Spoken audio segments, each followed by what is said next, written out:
On September 9th of 2021, a post made by the user SirYOLOGod on the subreddit Wall Street Bets, a community that's garnered so much attention for its ability to influence the New York Stock Exchange, received so much attention that it made the front page of reddit.com. The post was titled, "I developed an options strategy that will make me a billionaire in 1 year," and it contained the following. While I haven't figured out how Jerome Powell keeps blessing us with his magic printed money, I have discovered the next best thing. QYLD is an options-based covered call ETF. QYLD is an ETF that follows QQQ and sells covered calls on it. Every month you get about a 1% monthly payout. And for those of you who can't do math, 12% a year. I put a lot of the boomer half of my portfolio into QYLD so I can have regular income without having to do anything. I love it. Unfortunately, I am very, very greedy, and 1% payout a month is not satisfactory for the YOLO god. So I've decided to add a lot of leverage. I have decided to take out margin at 0.788% at Interactive Brokers and double my QYLD position. Now I'm paid 2% a month, or have a 24% yield. To amp it up, I now take the 2% yield and YOLO it into the 0DTE SPY calls that are valued at 1 cent. When my calls go to 2 cents, I double my monthly pay. Now I make 4%, and if I do it again, I make 8%. Then I reinvest this money into more QYLD, increasing my position by 16% because of the 2 times leverage. If I continue this, by my calculations, I will become a billionaire in 16 months. The post received a lot of attention throughout the Reddit investing community, with over 9,100 upvotes and more than 1,600 people commenting on the user's post.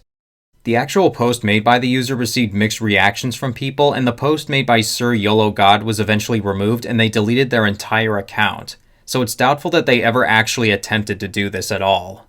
But for many people, this was their first introduction to QYLD and the covered call ETF sector as a whole. What some people discovered after doing more research into this fund is that there's actually an entire community that revolves around it, known as QYLD Gang. This is a growing movement that consists of investors who are pouring money into these covered call ETFs, with some even claiming to go all in and posting images of their brokerage accounts as proof. The ultimate goal of investing in these high-yielding covered call ETFs is to create a sustainable income portfolio that'll allow investors to retire on passive income much earlier in life and with much less money needing to be invested than your typical dividend stock or index fund. With the hope of an early retirement or simply just creating a form of high passive income, it's clear why covered call ETFs are very alluring to income investors, since covered call ETFs offer yields between 7 and up to nearly 12%. What I think is really adding fuel to this fire is what we're currently going through right now, which is being referred to as the Great Resignation, where millions of workers out there are quitting their jobs out of burnout and frustration and are looking for different means of earning income. But how exactly do covered call funds work? Are they sustainable, and how should investors use covered call funds, if at all? In today's video, we're going to be exploring the covered call ETF movement by looking at these ETFs and doing an in-depth analysis on these funds. We're going to see how they work, how they're able to provide investors with such high dividends, and if these kinds of funds can really fulfill people's dreams of an early retirement. I want to get started by taking a quick look at an example using the stock return calculator on customstockalerts.com with QYLD, which is the most popular covered call fund out there. This will help us calculate the total return if you decided to buy into QYLD and reinvest all of your dividends each month. If you would have invested $10,000 into QYLD 5 years ago, back in October of 2016, as you can see at the top, there wasn't too much price appreciation in QYLD share price, but people choose to invest in that fund for the 11% dividend yield, not for its growth in share price. And I will touch on QYLD's long-term price performance later in this video. With dividends reinvested, you'd be looking at a total investment value of $17,074.67. The total amount in dividends you would have collected in 5 years would have totaled $6,939.37. That would imply that over the 5 years, your original $10,000 investment would have paid you well over $1,000 per year towards the end of that 5-year investment span.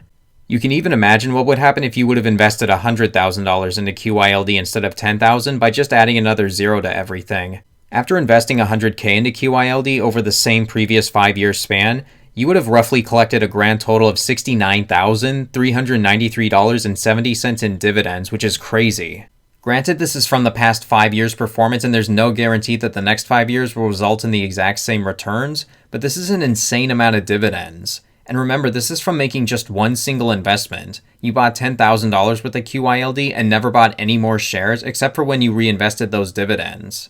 With these kinds of returns, it's easy to see how so many people can become fans of these kind of ETFs. As I've discussed in this previous video, you could realistically earn enough in dividends every month to live very comfortably with a total portfolio of less than $500,000. But by this point, you might be wondering how QYLD is able to provide investors with these high dividends. What on earth is a covered call, and can we depend on these funds in the future? To understand how covered calls work, you need to understand how options work. It's a little difficult to understand if you've never really been exposed to this kind of stuff, but I'll do my best to provide a very basic explanation. An option is basically another word for a contract. So an option is a contract that gives someone the right to buy or sell a stock at a pre-negotiated price. An options contract also has an expiration date, so whoever owns the options contract can transact on it or let it expire. What QYLD does is buy a basket of stocks from the NASDAQ 100, and then it also sells call options that correspond to that basket of stocks. These options are sold at the end of every month, and the option premiums are passed on to investors in the form of dividends. If you want a more in-depth explanation of options, there's a whole host of videos out there on YouTube explaining them if you want more information. But the bottom line is it's the premiums that this fund generates that are able to provide investors with such high dividend yields. Despite QYLD and its sister fund RYLD probably being the most popular covered call ETFs out there, there's actually several other funds that use call options to generate high monthly income. JEPI, in my opinion, is probably the second most popular covered call fund out there. This fund has a much lower dividend yield, but it's still over 7%, and there's significantly better price appreciation that QYLD doesn't have. Then there's also NUSI, which again has a lower dividend yield, but in addition to writing covered calls, this fund also uses protective puts for downside protection. Within the covered call ETF community, a lot of people like to pursue what they refer to as the quadfecta covered call portfolio. Because diversification is always the investor's friend, it's a good idea to not just dump all of your money into one fund, but instead spread it out among more than one investment. And according to the quadfecta strategy, you should split up your covered call portfolio evenly across 4 different funds, which are QYLD, JEPI, NUSI, and DIVO, which is the Amplify Enhanced Dividend Income ETF. Placing 25% equally into each of these 4 holdings helps build a covered call portfolio that pays high monthly dividends with the addition of some growth. Obviously, if you don't prefer this strategy, you can do something different according to how you see fit. In a video I made back in July of this year, I actually talked about how I prefer to split my covered call portfolio holdings equally among QYLD, JEPI, and NUSI, and just leaving out DIVO.